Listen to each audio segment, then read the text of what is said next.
नमस्कार, loco THD by Raju Kumar channel पर आप सभी का स्वागत है। जो भी इस चैनल को भी सब्सक्राइब नहीं किए हैं कृपया सब्सक्राइब कर दें, लाइक करें, शेयर करें, बेल आइकन ज़रूर दबाएं। इस वीडियो के माध्यम से 16/8/2020 को जो CLI एग्ज़ाम का पेपर हुआ है उसके पेपर को कवर किया गया है। इसमें निम्न टॉपिक कवर किए गए हैं: इलेक्टिव पोर्शन, TRD पोर्शन, EMU/मेमो पोर्शन, यातायात पोर्शन, etc। आइए हम देखते हैं प्रत्येक टॉपिक, प्रत्येक प्रश्न को एक्सप्लेन के साथ आंसर पर डिस्कस करते हैं। तो सबसे पहले दिया है क्वेश्चन नंबर 1, W9 लोको में कुल कितने शॉक ऑब्जर्वर डैम्पर लगे होते हैं? तो साथियों इसका आंसर हो जाता है 20, क्योंकि एक बोगी में 10 शॉक ऑब्जर्वर लगे होते हैं और 2 बोगी होने पर 20 होते हैं। तो प्राइमरी शॉक देखते हैं कि इसमें प्राइमरी यदि पूछता है, प्राइमरी डैम्पर या शॉक ऑब्जर्वर, तो उनकी संख्या एक बोगी में 4 होती है, अर्थात टोटल 8 हो जाएगा। सेकेंडरी डैम्पर की संख्या एक बोगी में 2, दोनों बोगी में 4 हो जाएगा। या डैम्पर एक बोगी में 2 होता है, तो दोनों बोगी में या डैम्पर आपको 4 हो जाएंगे। हॉरिजॉन्टल डैम्पर एक बोगी में 2 होता है, तो दोनों बोगी में 4 हो जाएगा, अर्थात टोटल शॉक ऑब्जर्वर 20 हो जाते हैं। प्राइमरी शॉक ऑब्जर्वर 8 और सेकेंडरी शॉक ऑब्जर्वर 4, या डैम्पर जिसे बोलते हैं वो 4 तथा हॉरिजॉन्टल डैम्पर 4, अर्थात 8 4 12, 12 4 16, 16 4 20। अर्थात इससे रिलेटेड कोई भी यदि क्वेश्चन पूछता है तो प्राइमरी शॉक ऑब्जर्वर या प्राइमरी डैम्पर टोटल 8 होता है, सेकेंडरी डैम्पर 4 होता है, या डैम्पर आपको 4 मिलेंगे, हॉरिजॉन्टल डैम्पर 4 मिलेंगे। अर्थात इसका सही आंसर हो जाएगा 20C।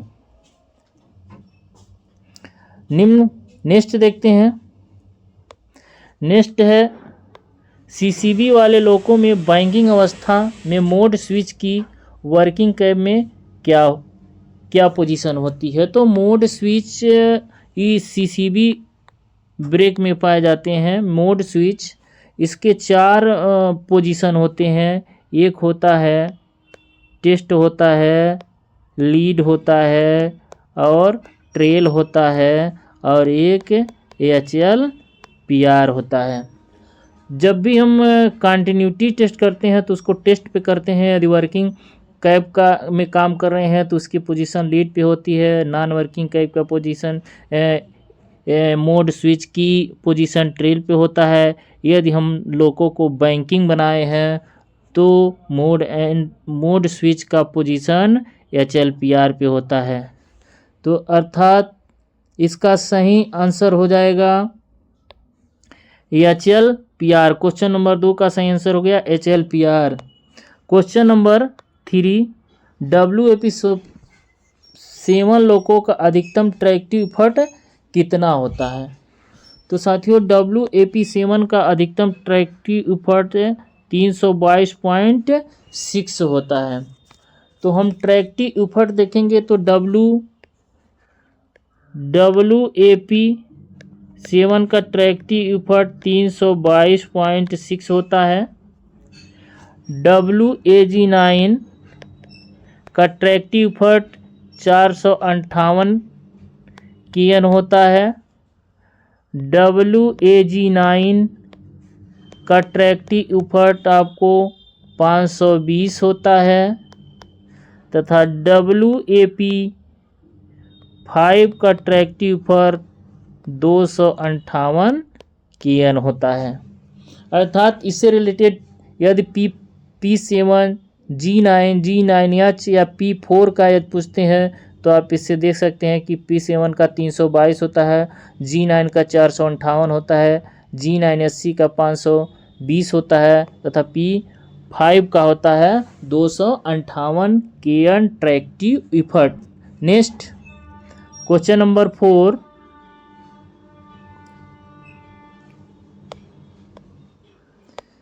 ट्रैक्शन बोगी 2 को आइसोलेट करने के लिए कौन सी स्विच की पोजीशन पर रखेंगे। अर्थात जो हमारे 3 फेज लोको में ट्रैक्शन बोगी 1 2 बोगी होते हैं, बोगी 1 बोगी 2, तो इन्होंने कहा है कि ट्रैक्शन बोगी 2 को किस स्विच से आइसोलेट करते हैं, उस स्विच को किस पोजीशन पर होना चाहिए। तो साथियों, हम बोगी को आइसोलेशन स्विच का नंबर होता है 154 होता है। इसकी पोजीशन नॉर्मल n होता है, 1 होता है, 1 सेकेंड होता है और 1 1 प्लस होता है। यदि हमको बोगी 1 को आइसोलेट होता है तो 154 स्विच को 1 पे करेंगे, 2 को आइसोलेट करना है तो 2 पे करेंगे। यदि मल्टीपल यूनिट में ट्रेल मोड बनाते हैं तो उस कंडीशन में हम 154 स्विच की पोजीशन पर 1 और 3rd पर रखते हैं। तो इसका आंसर हो जाएगा 154 को हम किस पे रखेंगे, 2 पे रखेंगे। तो इसका सही आंसर हो जाएगा 154 को हम किस पे रखेंगे, 2 नंबर पर, option number B. Question number 5, 3 phase loco में काक नंबर 27 किससे संबंधित होता है। तो 3 फेज लोको में काक नंबर 27 डेड इंजन से। जब हम लोगों को डेड इंजन बनाते हैं तो 47 नंबर काक को ओपन करते हैं और नॉर्मल कंडीशन में यदि लोको इनर्जाइज है, वर्किंग हो रहा है, तो इसकी नॉर्मल पोजीशन क्लोज होता है। क्वेश्चन नंबर 5, इन क्वेश्चन नंबर 6, सीसीबी लोको में पीटीडीसी के द्वारा गाड़ी चलाते समय किस एमसीबी को ऑन होना आवश्यक होता है। पीटीडीसी मतलब है कि न्यूमेटिक टाइम डिपेंडेंट कंट्रोलर बोला जाता है। पीटीडीसी का प्रयोग सीसीबी लोको में किया जाता है। जब हमारा ब्रेक इलेक्ट्रॉनिक फेल हो जाता है तो पीटीडीसी का प्रयोग करके 10 kmph से गाड़ी सेक्शन को क्लियर किया जाता है। तो पीटीडीसी का प्रयोग करते हैं तो हम ब्रेक इलेक्ट्रॉनिक की एमसीबी 127.7 को ट्रिप करते हैं तथा बीसीडी, जिसे हम लोग कहते हैं बीसीडी की एमसीबी जो होती है 127.15 का ऑन होना सुनिश्चित किया जाता है, क्योंकि जब ये ऑन नहीं रहेगा तो आपका आईपी वाल्व डी एनर्जाइज हो जाएगा और प्रेशर को ड्रॉप कर देगा। इसीलिए ये लिखा जाता है कि जब भी पीटीडीसी का प्रयोग करें तो एमसीबी 127.15 का ऑन होना सुनिश्चित करें। अर्थात इसका सही ऑप्शन हो जाएगा बी 127.15। नेक्स्ट है question number 7। Question number 7, status code 90 का क्या मतलब होता है। तो साथियों, स्टेटस कोड 90 का ये जब हम डीडीएस चेक करते हैं, ये फॉल्ट कोड दर्शाता है। इसमें जैसे एक फॉल्ट कोड, एक इधर 0 होता है, एक इधर 0 होता है। इधर के 0 हमको P1 और P2 का फॉल्ट दर्शाते हैं और इधर का 0 हमको सब सिस्टम के बारे में बताते हैं। सब सिस्टम यस। यदि ये 0 की जगह पर 9 है, यदि 0 पे जगह पर 9 है तो हमारा क्या होता है कि कम से कम एक सब सिस्टम आइसोलेट हो गया है। यदि यहाँ इस वाले 0 की जगह पर 9 हो गया तो हमारा कोई एक सब सिस्टम आइसोलेट हो सकता है।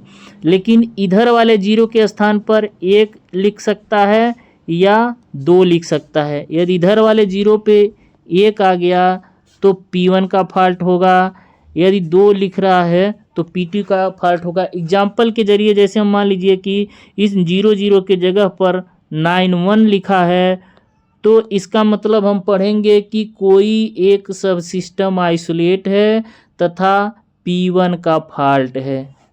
यदि इनके स्थान पर 90 लिख दिया तो कम से कम एक सब सिस्टम आइसोलेट है, कोई फॉल्ट नहीं है।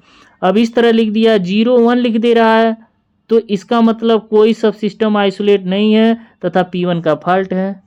आई होप कि इस स्टेटस को समझ गए होंगे। तो इसका आंसर क्या हो जाएगा देखते हैं। क्वेश्चन नंबर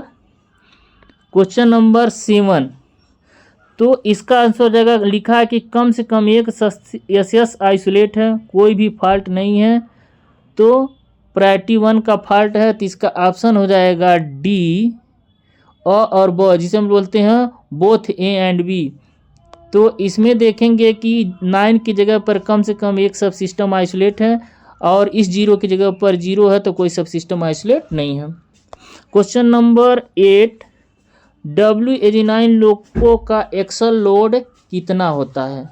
यच W89 लोगों का एक्सल लोड कितना होता है?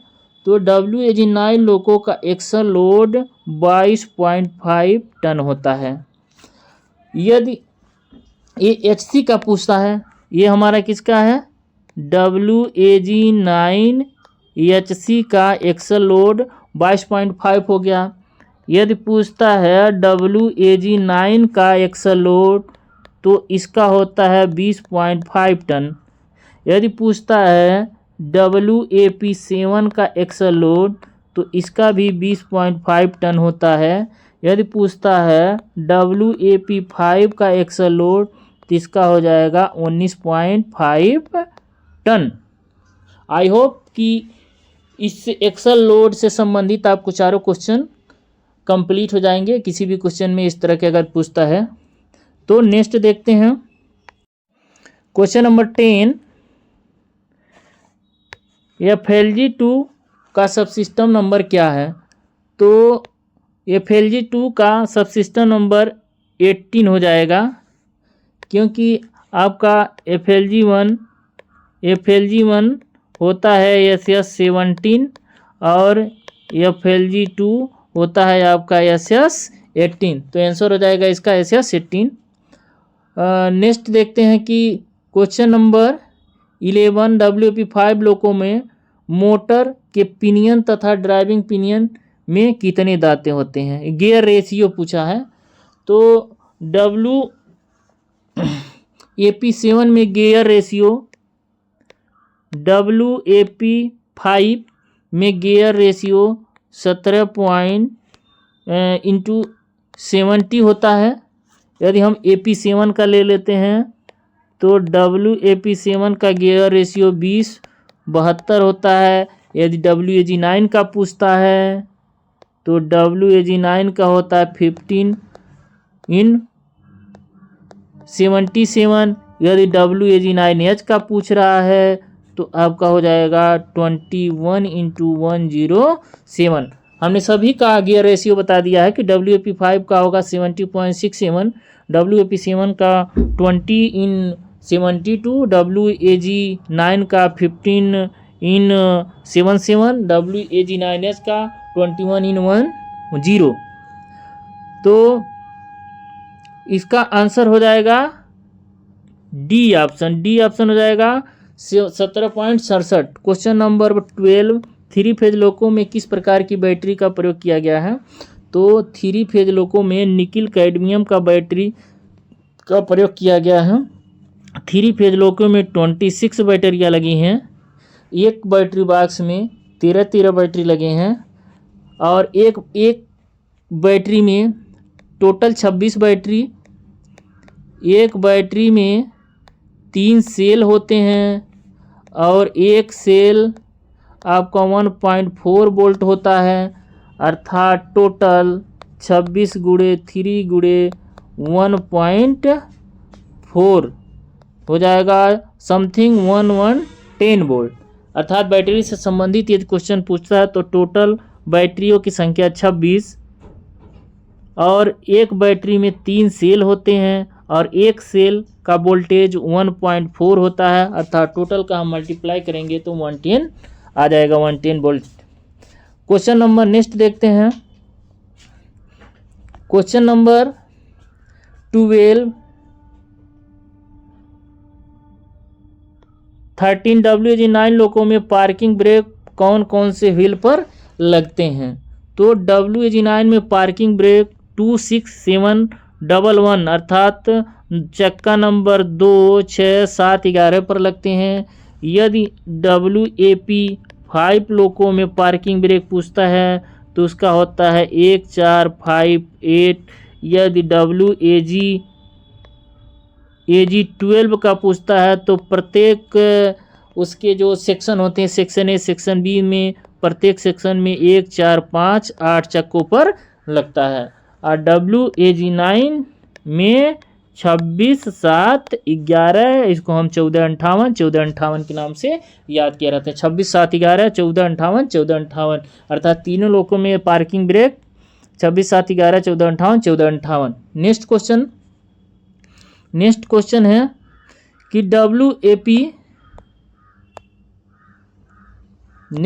है कि WAP 5 लोगों में स्पीडोमीटर का ट्रांसमीटर किस व्हील के साथ लगा है, अर्थात स्पीड मीटर जो हमारा लोगों में दिखाता है किस व्हील पर वो लगा होता है। तो WAP 5 में व्हील नंबर 6 पे लगा होता है। यदि WAG 9 लोगों में पूछता है तो व्हील नंबर 8 पे। यदि WAP 7 लोगों में पूछता है तो व्हील नंबर 8 पे। अर्थात AP 5 पूछा है तो इस क्वेश्चन का सही आंसर हो जाएगा व्हील नंबर 6। आंसर हो जाएगा wheel number 6। Question number 15, WAG 9 लोगों में सवारी गाड़ी चलाते समय MB-MT2 जल जाने पर क्या काम करेंगे। तो लिखा है सेक्शन क्लियर करेंगे, डेस्टिनेशन तक जाएंगे, क्रू चेंजिंग पॉइंट तक जाएंगे, वहीं पर सहायता मांगेंगे। तो इसका ऑप्शन साथियों ये हो जाएगा कि MB-MT2 जल जाने पर यह तो आप कंटिन्यूअस 500 एम्पियर करंट देकर चला सकते हैं MB-MT2 को आइसोलेट करके या एक बोगी को आइसोलेट करके। तो इस कंडीशन में इसका आंसर होगा यही कि सेक्शन क्लियर भी करेंगे, डेस्टिनेशन तक नहीं जाएंगे, क्रू चेंजिंग पॉइंट तक जाएंगे। Question number 16, conventional type neutral section की लंबाई कितनी होती है। तो कन्वेंशनल टाइप न्यूट्रल सेक्शन की लंबाई 41 मीटर होता है। LSB पायलट लैंप की सिग्नलिंग रिले कौन सी है। Question number 17, LSB pilot lamp की सिग्नलिंग रिले कौन सी है। तो साथियों हम सभी सिग्नलिंग लैंप का रिले के बारे में चर्चा कर लेते हैं। तो हम देखेंगे कि हमारा जो रिले जो लगा होता है ये जैसे अब मान लीजिए याद कर लीजिए QV60, QV61, QV62, QV63 और QV64 ये सिग्नलिंग रिले हैं। तो QV60 आपका LSDJ के लिए लगा है और QV61 LSCHBA के लिए लगा है। QV62 LSGR के लिए लगा होता है। QV63 LSRSI के लिए लगा होता है तथा QV64 LSP के लिए लगाता है। साथियों आई होप पे तो आप लोगों सभी लोग जानते हैं कि किनका लैंप है।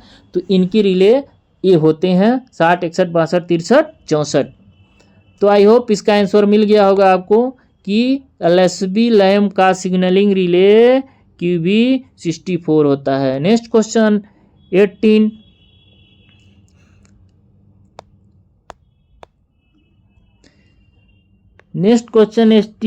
EVPHGR की कॉइल में अर्थ फॉल्ट होने पर कौन सा फ्यूज पिघलेगा। तो साथियों हमको ये जानना ये पता करना है कि EVPHGR की कॉइल में किस फ्यूज से सप्लाई जाती है। तो जाती है CCPT से, अर्थात इसका ऑप्शन हो जाएगा CCPT।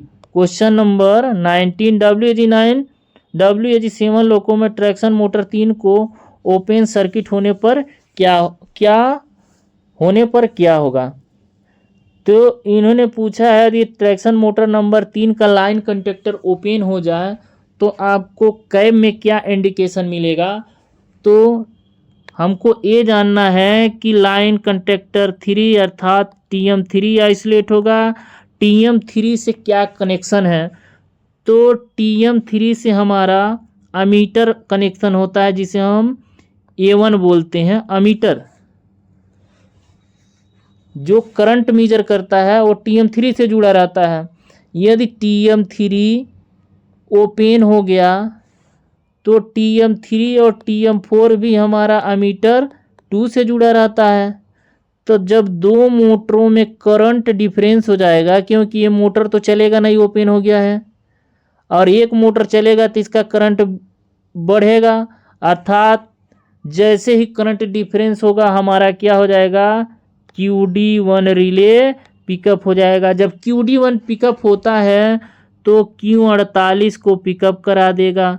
अब Q48 पिकअप होगा तो Q51 को पिकअप करा के नाच को रिग्रेस कराएगा, और Q48 के पिकअप होने से भी अपना LSP की बत्ती जलेगी और एक सैंडिंग भी होगा, अर्थात ऑटो रिग्रेशन के साथ LSP लैंप जलेगा और सैंडिंग भी होगा। आई होप कि इसका आंसर आपको मिल गया होगा। तो इसका आंसर भी दे देते हैं कि WAG9 लोको में ट्रैक्शन मोटर 3 को ओपन होने पर, सर्किट होने पर क्या प्रभाव पड़ेगा, ऑटो रिग्रेशन होगा, LSP जलेगा, अर्थात इसका सही ऑप्शन हो जाएगा both A and B। Question number 20, which traction motor armature fit the supply the MVRF in the WAG5। इनके कहने का मतलब है कि WAG5 लोको में जो MVRF मोटर लगा होता है, MVRF, इनका काम है कि जब हम डायनेमिक ब्रेक प्रयोग करते हैं तो जो हमारे रेजिस्टेंस RF लगे होते हैं, तो डायनेमिक प्रयोग करते हैं तो हमारा मोटर जो होता है वो जनरेटर बनता है। जब जनरेटर बनता है तो बिजली पैदा करता है। इस बिजली की खपत हम RF में देते हैं, रेजिस्टेंस हीट होता है, और इस रेजिस्टेंट को ठंडा करने के लिए MVRF मोटर लगा है। तो MVRF मोटर चलेगा कैसे, तो MVRF मोटर भी इसी जनरेटर के सप्लाई से चलता है, जो कि WAG5 लोको में TM2 के आर्मेचर से जुड़ा होता है। यदि WAG7 लोको है तो ये TM1 के आर्मेचर से जुड़ा होता है, अर्थात इन्हीं के विद्युत से ही MVRF भी चलता है और रेजिस्टेंस गर्म होता है, जो MVRF इसको ठंडा है। अर्थात WAG5 लोको में MVRF किस ट्रैक्शन मोटर के आर्मेचर के सप्लाई से मिलती है, तो हो गएगा TM2। तो इसका आंसर हो जाएगा TM2। क्वेश्चन नंबर 21, WAG5 लोको में हेडलाइट का फोकस कितनी दूरी तक जाना चाहिए, तो इसका आंसर होता है 305 मीटर। नेक्स्ट है क्वेश्चन नंबर 22, WAG7 लोको में नो टेंशन होने पर कुल कितने समय लगेंगे, यानी कितने समय के बाद DJ ट्रिप हो जाएगा, इसी का चर्चा किया है कि WAG7 लोको में नो टेंशन होने पर कितने सेकंड के बाद DJ ट्रिप करेगा। तो नो टेंशन होने पर कौन सा रिले पिकअप होता है, Q30। Q30 कहाँ लगा है, आप देखेंगे कि Q30 का NY जो लगा है इधर, ये आपके Q44 के ब्रांच पे लगा होता है। जैसे ही Q30 नो टेंशन होगा, सप्लाई गए Q30 डी एनर्जाइज, यहाँ से सर्किट ओपन, और Q44 रिले डी एनर्जाइज। और Q44 रिले डी एनर्जाइज कब होगा, डी एनर्जाइज होने के बाद कितने सेकंड तक होल्ड रखेगा, 0.6 सेकंड तक, क्योंकि ये 0.6 सेकंड का लैग है। और Q44 का NYMT DJ के ब्रांच पर सबसे ऊपर NY लगा है, अर्थात 0.6 के बगैर यहाँ से इंटरलॉक हटाएगा, और इंटरलॉक हटाएगा जिससे कि हमारा MT DJ की कॉइल डी एनर्जाइज होगी, DJ को ओपन कर देगा।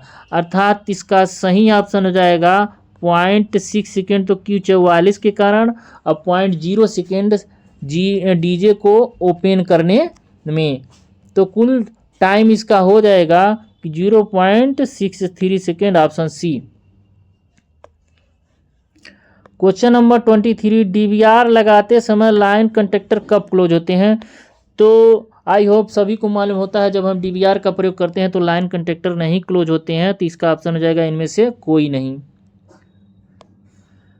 WAG7 लोको में कौन सा उपकरण लगाने से न्यूट्रल सेक्शन में हेडलाइट सप्लाई जा सकती है? तो साथियों पहले जो था कि हेडलाइट को जलाने के लिए RTPR ट्रांसफार्मर लगाए गए थे, जो कि आर्नो जब चलता था उसी के साथ ही चलता था। तो जब हम न्यूट्रल सेक्शन पर डीजे ओपन कर देते थे तो हमारा हेडलाइट नहीं जलता है, तो उसका मॉडिफाई करके एक DC टू DC कन्वर्टर लगाया गया है, जो कि बैटरी सप्लाई से काम करता है। इसका काम है कि 110 वोल्ट DC सप्लाई को 24 वोल्ट 26 वोल्ट में आउटपुट देता है, जिससे हमारे 90/100 वाट के बल्ब ग्लोइंग होते हैं। तो इसका ऑप्शन हो जाएगा DC कन्वर्टर।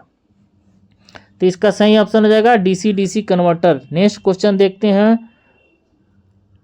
नेक्स्ट क्वेश्चन है 25। नेक्स्ट क्वेश्चन है 25। WAG7 लोको में QRSI की सेटिंग कितनी होती है? तो QRSI की सेटिंग WAG7 लोको में 4000 एम्पियर होता है, यदि WAP5 होता है तो 3600 एम्पियर होता है, अर्थात इसका सही आंसर हो जाएगा 4000 ampere, option B. Question number 26, conventional loco में SA9 की रिलीज अवस्था में LT टेस्टिंग के दौरान MP को 0 से P पोजीशन पर रखने पर क्या होगा? P पे रखने पर क्या होगा? इन्होंने क्वेश्चन में ये पूछा है, SA9 रिलीज है, हम LT टेस्टिंग करते हैं। LT टेस्टिंग करने का मतलब होता है कि आप बिना पेंटो उठाएंगे लेकिन पेंटो रेज नहीं होगा, लेकिन आपका डीजे क्लोज होगा। डीजे क्लोज होने का मतलब कि आपका LSDJ का लाइन बुझेगा, LSCHBA का लाइन बुझेगा, BLBMT ऑन करेंगे तो आपके जो कंटेक्टर 105 106 क्लोज होंगे, BLCP ऑन करेंगे तो 101 102 भी कंटेक्टर क्लोज होंगे, लेकिन गाड़ी नहीं मूव होगी, आपके नाच भी आएंगे। तो उस कंडीशन में यदि हम कह रहा है कि यदि हम MP को 0 से P पे ले जाते हैं, तो साधारण तरीके से जानिए कि चलती गाड़ी में जब हम DVR का प्रयोग करते हैं, यदि MP को 0 से P पे ले जाते हैं तो हमारी LSB की बत्ती क्या होता है, एक बेर बुझ के पुनः जल जाता है। तो इससे ये परिवर्तित होता है कि हमारा जो CTF है वो कहाँ चला गया है, ब्रेकिंग मोड में। तो इससे सुनिश्चित होता है कि दोबारा हमारा LSP की बत्ती बुझी, हमारा Q51 इनर्जाइज हो गया। तो यही चेंजिंग होता है, LSP की बत्ती ग्लो करती है, बुझ जाती है। तो इसका ऑप्शन हो जाएगा 26 का ऑप्शन हो जाएगा 20, LSP फ्लिकर होगा, यानी LSP की बत्ती क्या होगा, फ्लिकर करेगा। क्वेश्चन नंबर 27, WAG9 लोको में बॉडी का लोड सेंटर पिवट पर कितना प्रतिशत होता है? तो इसका लोड 20%, 40%, 60 में इनमें से कोई नहीं, तो अर्थात इसका हो जाएगा 60%। WAG5 लोको में Q20 रिले कितने वोल्ट पर पिकअप होती है? तो इसका आंसर हो जाएगा WAG 700 वोल्ट पर Q20 की सेटिंग हुआ है, लेकिन देखेंगे कि सभी में मॉडिफाई कर गया है। Q20 की सेटिंग न्यू लोको में या WAG5 हो या WAG7 हो या WAP4 हो, सभी में Q20 का सेटिंग और मॉडिफाई करके गया है कि 790 वोल्ट पर ये पिकअप होगा और 700 वोल्ट आने पर ड्रॉप कर जाएगा। पहले तो 865 समथिंग था, लेकिन अब सभी में मॉडिफाई करके 790 वोल्ट पर पिकअप, 700 पर ड्रॉप आउट होता है। लेकिन ये पुराने में ही दिया तो इसका हो जाएगा 700 वोल्ट रिले पर पिकअप होता है। क्वेश्चन नंबर 29 CCLSA फ्यूज से किस उपकरण को सप्लाई दी गई है? तो CCLA फ्यूज से आपको PR2 रिले को भी मिलता है, QFL को मिलता है, बजर को भी मिलता है। इसका ऑप्शन हो जाएगा उपरोक्त सभी। ये फ्लैशर लाइट सर्किट को कंट्रोलिंग CCLSA फ्यूज से होता है। क्वेश्चन नंबर 30 किसी एक रिवर्सर को न्यूट्रल पर लॉक करके यदि Q50 रिले को बेज करें तो क्या होगा? लिखा है MPICC काम नहीं करेंगे, लाइन कंडक्टर क्लोज नहीं होंगे, अमीटर या वोल्टमीटर डेविएट नहीं होंगे, उपरोक्त सभी। यदि हम लिख रहे हैं कि किसी रिवर्सर को यदि न्यूट्रल पे लॉक कर देते हैं, यदि आप Q51 को बेज करेंगे तो क्या होगा? तो भले ही Q51 को बेज कर देंगे या रिवर्सल को लॉक कर देंगे, बेज न करें तो क्या होगा? इन्होंने लिखा है कि बेज न करें तो क्या होगा। जैसे क्योंकि Q50 रिले तभी इनर्जाइज होगा जब हमारे सारे कंडीशन जैसे MP की पोजीशन,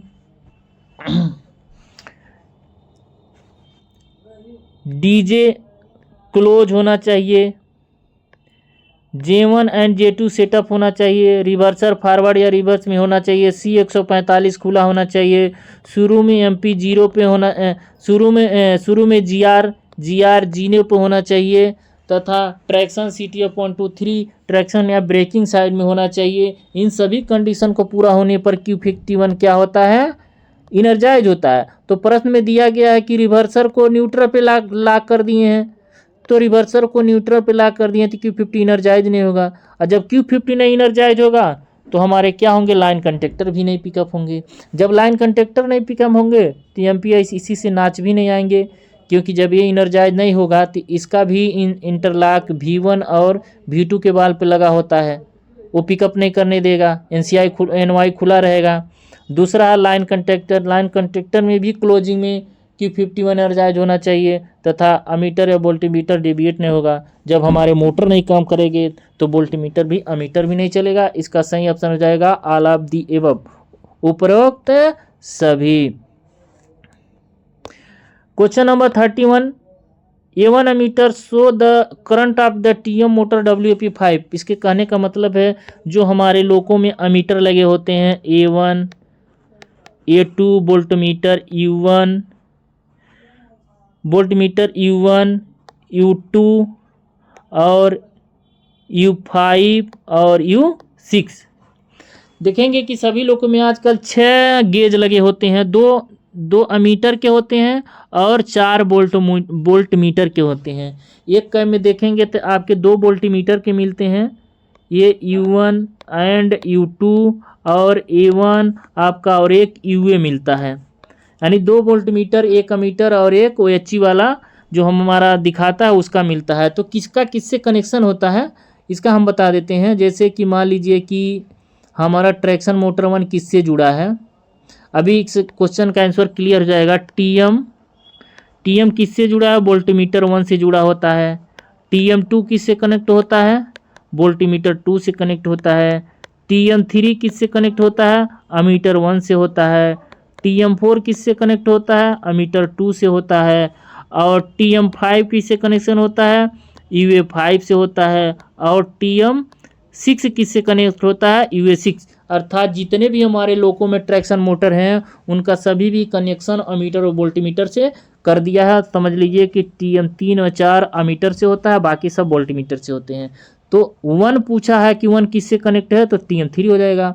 अर्थात आई होप कि इसका आंसर आपको मिल गया होगा कि A1 किससे कनेक्ट है? TM3 से।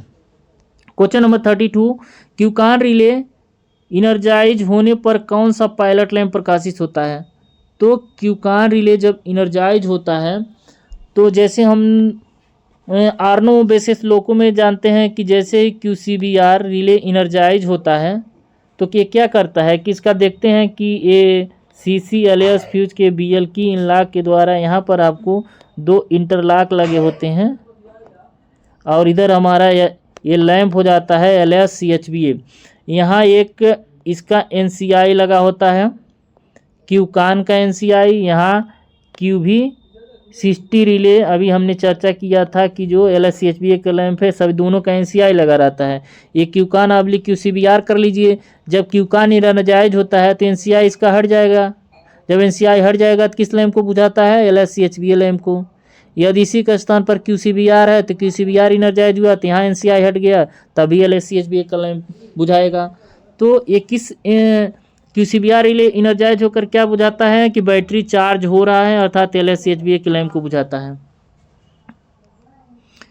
क्वेश्चन नंबर 33,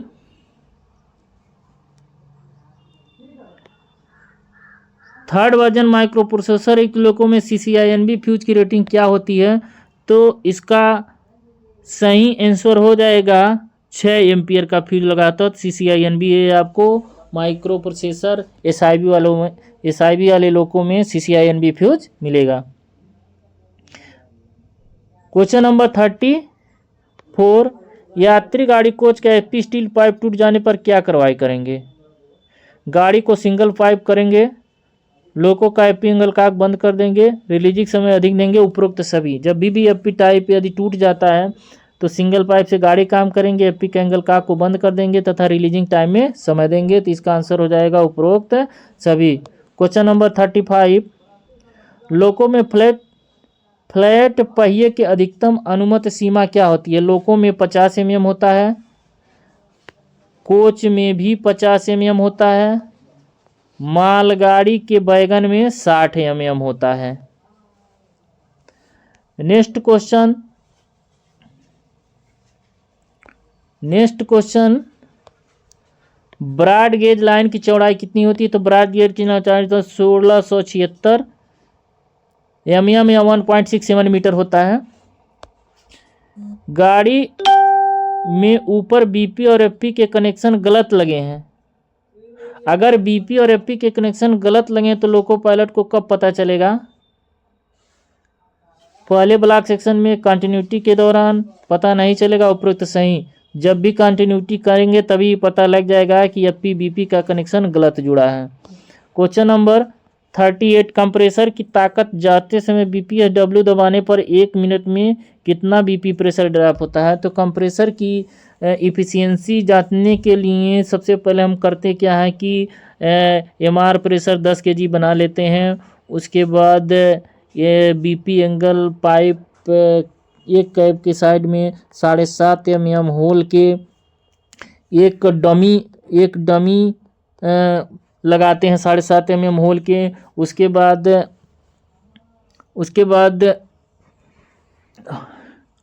हम BP एक एंगल का खोल देते हैं। उसके बाद BPSW दबाए रखते हैं और टाइमिंग देखते हैं कि 1 मिनट में BP 1.0 kg से ड्रॉप नहीं होना चाहिए, तब तो हमारा कंप्रेसर की इफ़िशियंसी नॉर्मल है। क्वेश्चन नंबर 36, ब्रेक रिलीज करने पर वैगन के ब्रेक सिलेंडर की हवा कहाँ से निकलती है? तो वैगन के हवा का प्रेशर DB के एग्जॉस्ट पोर्ट से निकलता है। 40, VCU को प्रेस करने पर कौन सा कंडक्टर ओपन होता है? तो VCU को प्रेस करने से कंडक्टर 218 ओपन होता है तथा 216 क्लोज ही रहता है।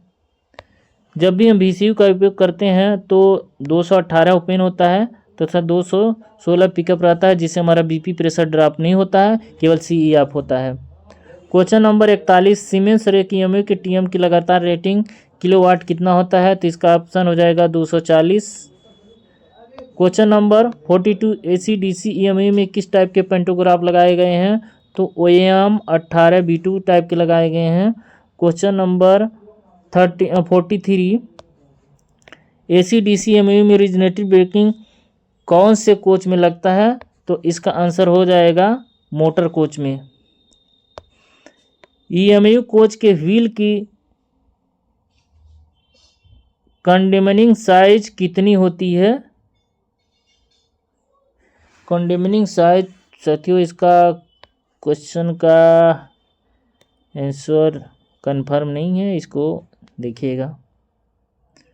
क्वेश्चन नंबर 45, EMU में किस टाइप के अग्निशामक यंत्र का प्रयोग किया गया है? तो EMU में DCP टाइप का अग्निशामक यंत्र प्रयोग किया जाता है। AC OHE कंडक्टर वायर की स्ट्रिंग स्ट्रेक कितनी रखी जाती है? ये क्वेश्चन साथियों हमने कई CLI के पेपर जो हमने सॉल्व किए हैं, ये क्वेश्चन रिपीट होता है। इसको हमने बता देते हैं एक बार और कि ये स्टिगरिंग क्या होता है। देखेंगे कि हमारा जो HE का तार इस तरह से जिगजैग गया होता है, तो इसके और इसके बीच की दूरी को स्टिगरिंग बोला जाता है। तो यदि स्ट्रेट सीधी ट्रैक पर है तो इसकी मिनिमम दूरी जो होती है ±200 mm होता है। यदि ट्रैक टेढ़ा है, टेंजेंट है, कर्व पे है, तो इसकी दूरी ±300 माना जाता है। तो इसका आंसर हो जाएगा 200 mm, क्योंकि सीधी ट्रैक है। तो इसका आंसर हो जाएगा B ±200 mm। नेक्स्ट देखते हैं, रेल कोच फैक्ट्री कहाँ स्थित है? रेल कोच फैक्ट्री RCF जो होता है कहाँ स्थित है? तो रेल कोच फैक्ट्री हमारा कपूरथला में स्थित है। यदि ICF कोच पूछता है कहाँ स्थित है, तो ये आपका पैरम्बकर में स्थित है। यदि DLW पूछता है डीजल लोकोमोटिव वर्क, तो ये बनारस में स्थित है। यदि CLW चित्तरंजन लोकोमोटिव वर्क पूछता है तो चित्तरंजन में स्थित है। नेक्स्ट देखते हैं कि डेमू में कंप्रेसर कितने वोल्ट पर कार्य करता है? 110 volt, 110 volt AC, 111 41 volt AC, 415। तो इसका ऑप्शन हो जाएगा 110 वोल्ट DC पे काम करता है। मेमू में OLP रिले की सेटिंग कितनी होती है? तो मेमू में OLP रिले की सेटिंग 160 एम्पियर होती है। Question number 50। Next question number 50, 4 पोल 50 हर्ट्ज AC मोटर कितने सिंक्रोनस स्पीड पर चलती है? तो सिंक्रोनस स्पीड निकालने के लिए का फार्मूला होता है 120F/P। तो ये दिया है 120, फ्रीक्वेंसी 50 हर्ट्ज होती है, पोल दिया है 4, 4 तिहाई 12, 5 तिहाई 15, अर्थात इसका ऑप्शन हो जाएगा 1500 RPM। दुर्घटना नियमावली में किसके द्वारा जारी किया जाता है? तो दुर्घटना नियमावली PCM principal chief operation manager के द्वारा जारी किया जाता है। क्वेश्चन नंबर 52, संपूर्ण ब्लॉक पद्धति में डबल लाइन पर सिंगल लाइन कार्य प्रणाली के दौरान पहली गाड़ी जाने के कितनी देर बाद दूसरी गाड़ी चलाई जाती है? तो पहली गाड़ी जाने के बाद दूसरी गाड़ी चलाने के लिए कोई टाइमिंग नहीं है, लेकिन पहली गाड़ी यदि जाती है तो उसकी स्पीड 25 kmph होती है। तो लिखा है कि 15 मिनट बाद, 30 मिनट बाद, लाइन क्लियर प्राप्त होने के बाद इनमें से कोई नहीं। तो जैसे ही लाइन क्लियर मिलेगा दूसरी गाड़ी चलाई जा सकती है।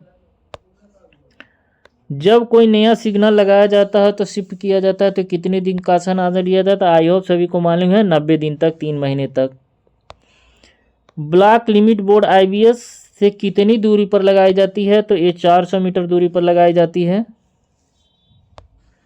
ऑटोमेटिक ब्लॉक पद्धति में धुंध या कुहासे के दौरान लोको पायलट को यदि अटेंशन सिग्नल मिलता है तो वह गाड़ी की संचालन की किस गति से करेगा? 30 kmph से। Question number 55, question number 56, question number 56, दुर्घटना राहत चिकित्सा उपकरण को एक मुही साइडिंग से कितने समय के अंदर रवाना कर देना चाहिए? तो इसको हम देख लेते हैं। यदि ART है, ये दिन में चलाई जाएगी तो 30 मिनट का समय दिया जाता है। ART रात में चलाई जाती है तो 45 मिनट। और ARMV जिसे मेडिकल वैन बोलते हैं, MR medical relief van ARMV, ये एक मुही होती है, एग्जिस्ट रास्ता होता है, तो इसको 25 मिनट समय दिया जाता है। और दोनों तरफ निकलने का रास्ता होता है MRMV, तो इसको 15 मिनट दिया जाता है। तो सिंगल मूव वाला पूछा तो इसका आंसर हो जाएगा 25 मिनट। तो इसका आंसर हो जाएगा 25 मिनट। पेट्रोलमैन ओवरड्यू कब माना जाएगा? जब निर्धारित समय पर नहीं आएगा, निर्धारित समय के 10 मिनट बाद, निर्धारित समय के 15 मिनट बाद, निर्धारित समय के 20 मिनट बाद। तो ये निर्धारित समय के 15 मिनट बाद होता है, बट इसमें कन्फ्यूजन है, इसको देखिएगा। लेकिन संभवतः ये निर्धारित समय से 15 मिनट के बाद यदि नहीं माना आता है तो इसको ओवरड्यू माना जाएगा। पेट्रोलमैन ओवरड्यू कब माना जाता है? 15 निर्धारित समय से 15 मिनट के बाद यदि नहीं पहुंचता है तो। Next, authority to pass signal stop signal in the on position. आज किसी भी सिग्नल को, मैनुअल स्टॉप सिग्नल को ऑन स्थिति में पार करने के लिए कौन सा अथॉरिटी दिया जाता है? 369 3A 369 3B TA 912 TB 912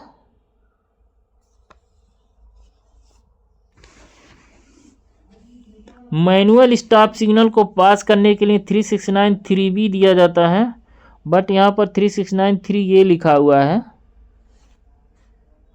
I hope कि इसका आंसर डी होना चाहिए, 369 3B, बट इसमें ए दिया है, देख लीजिएगा इसको। क्वेश्चन नंबर 59, ब्लॉक सेक्शन में गाड़ी में असाधारण झटका लगने पर लोको पायलट इसकी सूचना कहाँ पर देगा? गंतव्य स्टेशन पर, अगले स्टेशन पर, ठीक अगले स्टेशन पर, इनमें से कोई नहीं। तो इसका आंसर हो जाएगा ठीक अगले स्टेशन पर। क्वेश्चन नंबर 60, LHB कोच में ब्रेक डिस्कों की संख्या कितनी होती है?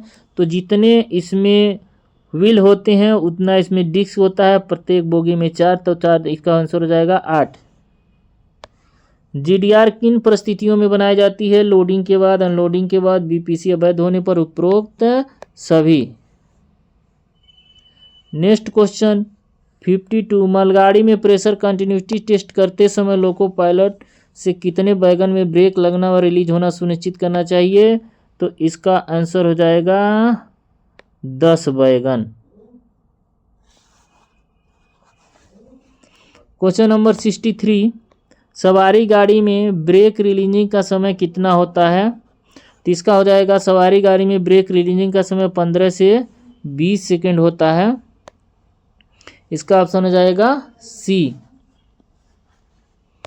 क्वेश्चन नंबर 64, ICF कोच में लार्ज एंड पुलिंग होने पर रिसेट कहाँ से किया जाता है? कोच के अंदर से, ब्रेक पैनल पर, कोच के अंतर पर, बाहर की ओर।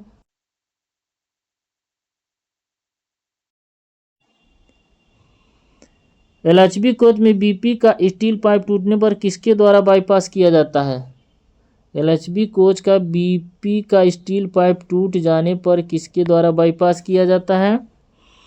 तो ये दिया है कनेक्टिंग पीस BPFP द्वारा, फीड पाइप द्वारा, स्पेयर फ्लेक्सिबल पाइप द्वारा, इनमें से कोई नहीं। तो LHB कोच में BP का पाइप, स्टील पाइप टूट जाने पर फ्लेक्सिबल फ्लेक्सिबल पाइप द्वारा किया जाता है, क्योंकि LHB कोच में FP और BP को स्पेयर 22 मीटर का फ्लेक्सिबल पाइप रखा जाता है, जो कोच को ही बाईपास कर दिया जाता है। इसमें क्वेश्चन नंबर 63 से क्वेश्चन नंबर 67 में राजभाषा का क्वेश्चन दिया है, तो इससे आगे का क्वेश्चन देखते हैं। क्वेश्चन नंबर आपका आ जाएगा 76।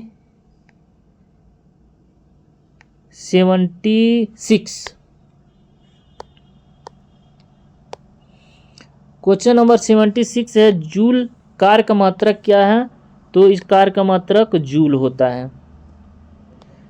WAP7 लोको में TOH की कितनी अवधि के बाद किया जाता है? तो इसका आंसर हो जाएगा, ये शेड्यूल है, इसको आप देख लीजिएगा, 24 माह, क्योंकि सारे शेड्यूल कहीं ना कहीं आपको मिल जाएगा। IA होता है, IB होता है, IC होता है, TOH। तो TOH का होता है 24 माह, कार्य के दौरान 25 kb से कम कितनी दूरी होनी चाहिए? तो 25 kb से सुरक्षा के लिए निर्धारित दूरी 2 मीटर रखा गया है। लोको में लगी ट्विन बीम हेडलाइट की पावर रेटिंग कितनी होती है? तो ट्विन बीम हेडलाइट की पावर रेटिंग 2 होता है। एक 90/100 होता है, तो 90 डीमर के लिए होता है, लेकिन 100 आपका ब्राइट के लिए आता, तो इसमें डीमर और ब्राइट का जिक्र नहीं हुआ है, तो हम इसको 100 वाट मान सकते हैं। Question number, air spring type का सस्पेंशन कौन है? जो LHB कोच में हमारे जो एयर स्प्रिंग लगे होते हैं, तो पूछा किस टाइप का स्प्रिंग है, तो जो एयर स्प्रिंग लगा होता है इस टाइप का, उसके अंदर भी स्प्रिंग लोहे का होता है, तो उसको प्राइमरी स्प्रिंग लोहे वाले को बोलते हैं। यदि ये फट जाता है तब भी हमारा LHB कोच इस लोहे की स्प्रिंग को भार को सहन करता है। तो ये बाहर की स्प्रिंग को हम इस जो एयर का स्प्रिंग है उसको हम सेकेंडरी स्प्रिंग मानते हैं, तो इसका आंसर हो जाएगा सेकेंडरी।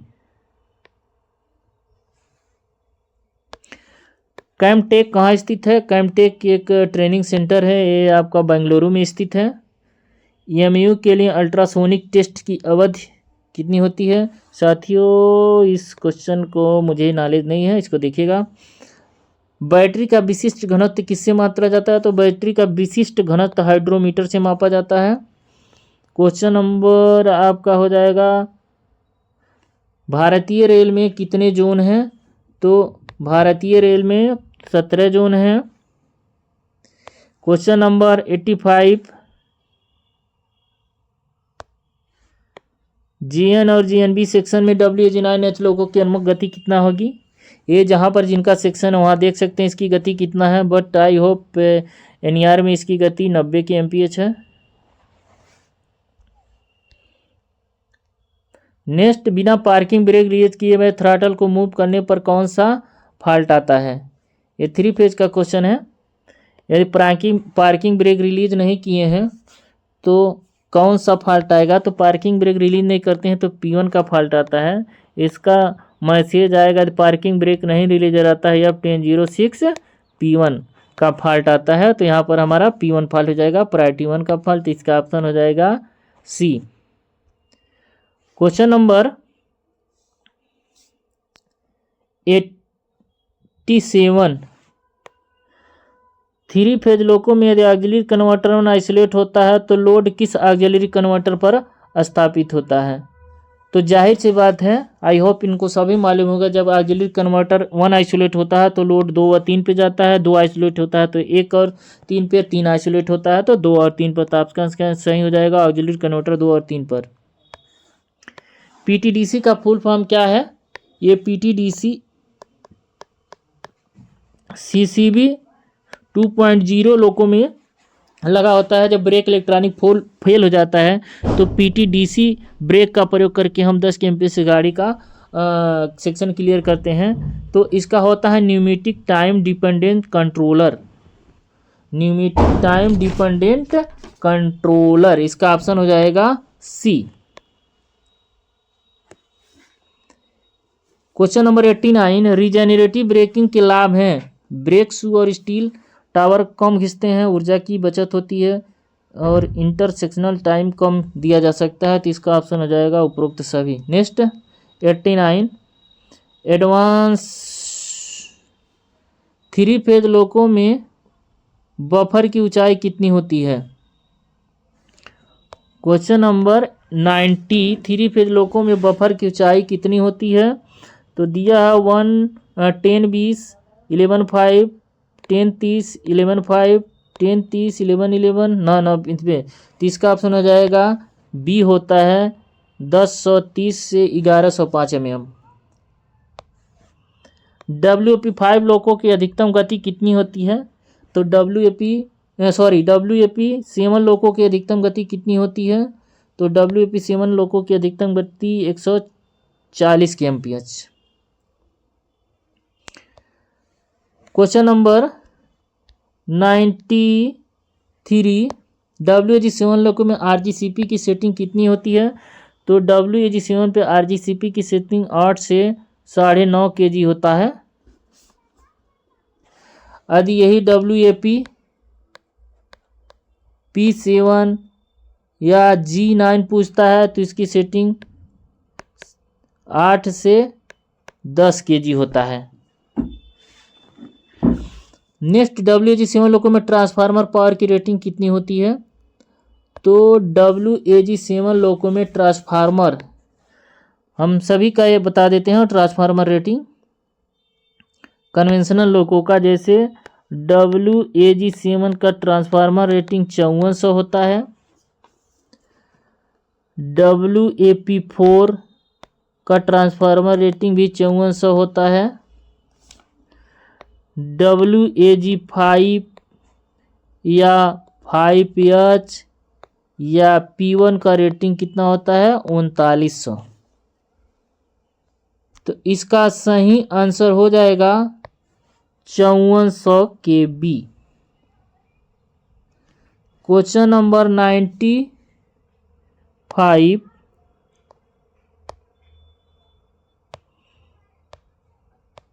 क्वेश्चन नंबर 95 दिया है WAP7 का अधिकतम ब्रेकिंग इफर्ट कितना होता है? WAP7 तो यहाँ देखेंगे कि WAP7 का अधिकतम ब्रेकिंग इफेक्ट 182 kN होता है। तो हम सभी का देख लेते हैं ब्रेकिंग। तो WAP7 का ब्रेकिंग इफेक्ट 182 kN हो गया। यदि WAG9 का ब्रेकिंग पूछता है मैक्सिमम तो आपका 260 kN होता है। यदि WAG9H का है तो 325 kN। यदि WAP5 का पूछता है तो आपका 160 kN होता है।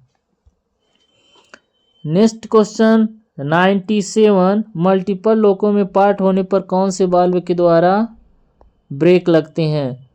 तो इसका आंसर हो जाएगा FM1 सेलेक्टर के द्वारा।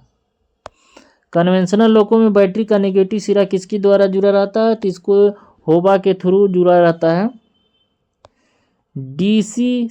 DFCCIL का मुख्यालय कहाँ स्थित है? तो इसका आंसर हो जाएगा दिल्ली में। आंसर हो जाएगा दिल्ली में। ये DCFIL होता है डेडिकेट DFCCIL। इसका हो जाता है dedicate freight corridor corporation India. MEMU में ट्रांसफार्मर ऑयल पंप मोटर की वोल्टेज रेटिंग है। मेमू लोको में ट्रांसफार्मर ऑयल का वोल्टेज रेटिंग कितना होता है? तो इसका आंसर दिया है कितना दिया है? 141 volt AC, 110 volt DC, 110 volt AC। तो इसका होता है 266 वोल्ट AC होता है। Question number 101। E70 brake system loco में अनलोडर वाल्व यूएल के काक कहाँ लगे हैं? तो ये BA बॉक्स नंबर 2 के ऊपर लगा होता है। तो ये दिया है ऑप्शन में न्यूमेटिक पैनल, ये भी गलत। MCP1 के पास, ये भी गलत। SB1 के पास, ये भी गलत। ये दिया है MCP2 के पास। एक्चुअली इसका आंसर ये नहीं होगा बट इसको मान सकते हैं क्योंकि battery box MCP machine room number 2 ही के साइड में होता है और 2 ही के साइड में अपना ULB का काक लगा होता है जो बैटरी बॉक्स नंबर के 2 ऊपर होता है, अर्थात इसका आंसर MCP2 के पास होगा। चार्ज मालगाड़ी में किसके 2 वैगन के बीच के दोनों ही कट ऑफ एंगल काक को एक साथ बंद कर दिया जाए तो गाड़ी पर क्या प्रभाव पड़ेगा? Wagon brake one side brake binding होगा, लोको साइड ब्रेक बाइंडिंग होगा। लोको साइड तथा ब्रेक वन साइड पर कोई प्रभाव नहीं पड़ेगा। फिलहाल तुरंत लोको पर कोई प्रभाव नहीं पड़ेगा। Question number 103। पटाखे की अधिकतम उम्र कितनी होती है? तो 5 वर्ष। सहायक नियम में संशोधन किसके द्वारा किया जाता है? तो सहायक नियम में संशोधन पीसीओएम के द्वारा किया जाता है। टावर वैगन की विफलता किस श्रेणी में आती है? तो टावर वैगन की विफलता जे क्लास की श्रेणी में आती है।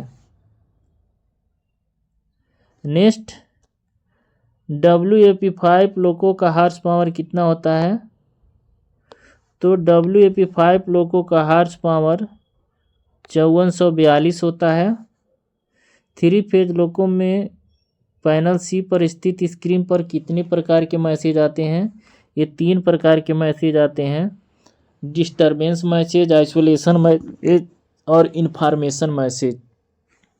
वर्जन 3 माइक्रो प्रोसेसर लोको में ट्रबल शूटिंग के दौरान कितने रिले को DDS स्क्रीन से बाईपास कर सकते हैं?